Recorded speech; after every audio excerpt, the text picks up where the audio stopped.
En enero de 2020, Gustavo Porras, presidente del Parlamento Nacional, dijo que las reformas electorales serían uno de los temas a discutir en la agenda política del país. Reformar la ley 331, ley electoral para fortalecer el voto popular, el sistema de partidos políticos, la organización electoral y el sistema técnico electoral dirigidos por el Consejo Supremo Electoral. Una iniciativa de reforma llegó 1 año y 4 meses después de esa promesa. La propuesta que realizaron los diputados del Frente no garantizaría unos comicios libres y transparentes. Con ella, se mantiene el control del partido mediante la inhibición de candidatos a través de 2 leyes represivas, la Ley de Regulación de Agentes Extranjeros y Ley de Defensa de los Derechos del Pueblo a la Independencia, la Soberanía y Autodeterminación para la Paz. Es decir, en lugar de avanzar para garantizar transparencia en un futuro proceso, se castigó a quienes se oponen al régimen de Daniel Ortega.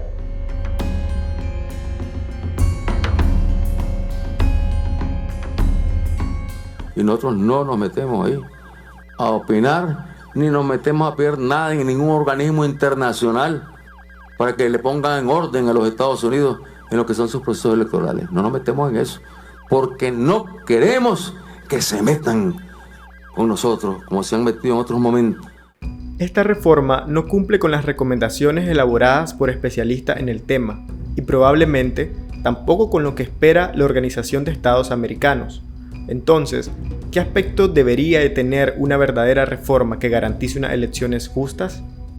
El documento Restablecimiento de las instituciones democráticas y de respeto de los derechos humanos en Nicaragua mediante elecciones libres y justas, aprobado con 20 votos a favor, 2 en contra y 2 abstenciones, enfatiza en la necesidad de un proceso político pluralista que conduzca al ejercicio efectivo de los derechos civiles y políticos, incluidos los derechos de reunión pacífica y la libertad de expresión. Para la OEA, los puntos claves de unas reformas estarían ligados a la modernización del Consejo Supremo Electoral, controlado por el oficialismo y señalado por ser el coautor de los fraudes electorales pasados. También se pide que el gobierno acepte el despliegue masivo de observadores internacionales, independientes y acreditados, así como el registro abierto de partidos políticos y la actualización del registro de votantes.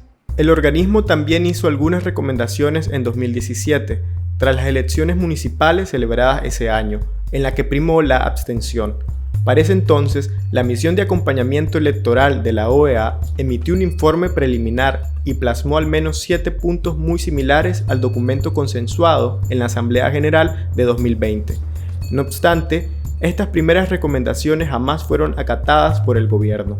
En el país, el grupo promotor de las reformas electorales, conformado por juristas y especialistas en este tema, han realizado una propuesta mucho más amplia y concreta, la cual abarca varios puntos para la creación de una reforma sólida. El problema es que muchos de esos puntos ya no podrían concretarse, porque requieren una enmienda constitucional o porque representan una concesión que el gobierno no se atrevería a brindar tan fácilmente. Algunos de los aspectos claves están centrados en la no reelección, uno de los candados que Ortega quitó en 2013, gracias a la complicidad de los magistrados de la Corte Suprema de Justicia. Otro de los puntos es permitir el voto de la diáspora, la inhibición de la candidatura del cónyuge del presidente y que el ganador de la contienda cuente con el 50% más 1 de los votos. Todo esto tendrá que quedar fuera por el momento. Las enmiendas que toquen aspectos constitucionales, como los mencionados, no podrán realizarse, porque requieren de una segunda legislación. Nosotros ya estamos preparados para ganar esas elecciones. La ley electoral tiene 2 principales problemas. El primero de ellos es que solo dice qué hacer, pero no cómo hacerlo. El segundo es que le brinda discrecionalidad a los magistrados del Consejo Supremo Electoral para casi todo. Para José Antonio Peraza, especialista en sistemas políticos y miembro del grupo promotor de las reformas electorales, existen 5 puntos que deberían tener las reformas que serían la base mínima para garantizar un proceso justo según la ley. En primer lugar, lo que necesitamos es que vengan los observadores nacionales e internacionales. Los dos, los nacionales y los internacionales. En los internacionales tiene que estar la OEA, la Unión Europea y el Centro Carter. En la actual reforma, la palabra observadores solo se menciona 4 veces y responde a la acreditación de ellos y a su participación.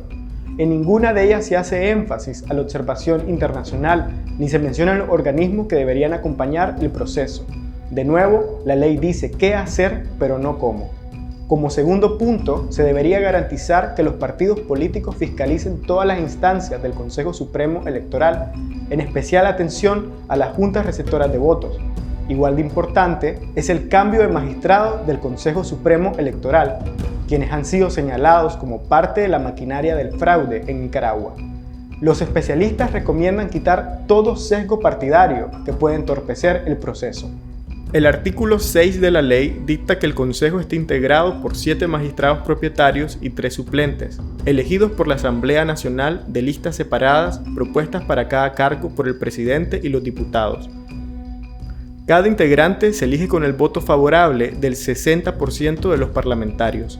La nueva propuesta estaría centrada en que la elección de estas personas sea bajo criterios de idoneidad y no criterios partidarios. Otro de los aspectos claves es el padrón electoral, que debe ser auditado y depurado para que solo los vivos puedan votar. Parece obvio, pero en elecciones pasadas ha habido denuncias de familiares que encontraban a sus difuntos en el padrón. Este es un proceso arduo que va a requerir tecnología, gente especialista en esos temas y vamos a ver cómo hacemos pues con eso.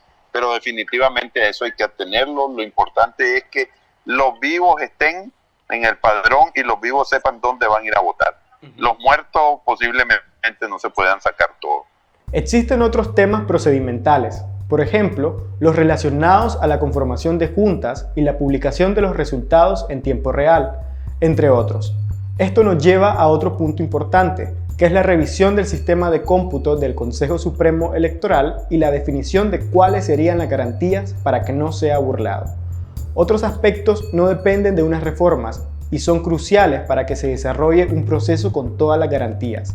Estas son llamadas condiciones habilitantes y consisten en el levantamiento del Estado policial, el fin de la censura, la excarcelación de los presos políticos y el retorno seguro de los exiliados. El respeto de los derechos constitucionales, como la libre circulación, asociación, reunión, expresión, podrían garantizar que los aspirantes y sus partidos políticos realicen campañas de proselitismo, fundamentales para dar a conocer las propuestas de los aspirantes. De lo contrario, no habría igualdad de condiciones. Pero esto no necesita una reforma, solo basta con la voluntad del gobierno, algo que no ha mostrado desde la crisis sociopolítica de abril, ni tras un diálogo nacional y una mesa de negociación. Mayo de 2021 se presenta como un mes clave para definir las reglas del juego, no solo porque es el plazo límite que ha dado la OEA, sino porque algunos opositores calculan que para esa fecha iniciarán los procesos para elegir a un candidato y concretar la unidad a través de una plataforma electoral. ¿Considerará Ortega unas reformas electorales? ¿Podrá la oposición hacer la suficiente presión para lograrlo? En realidad es un panorama incierto.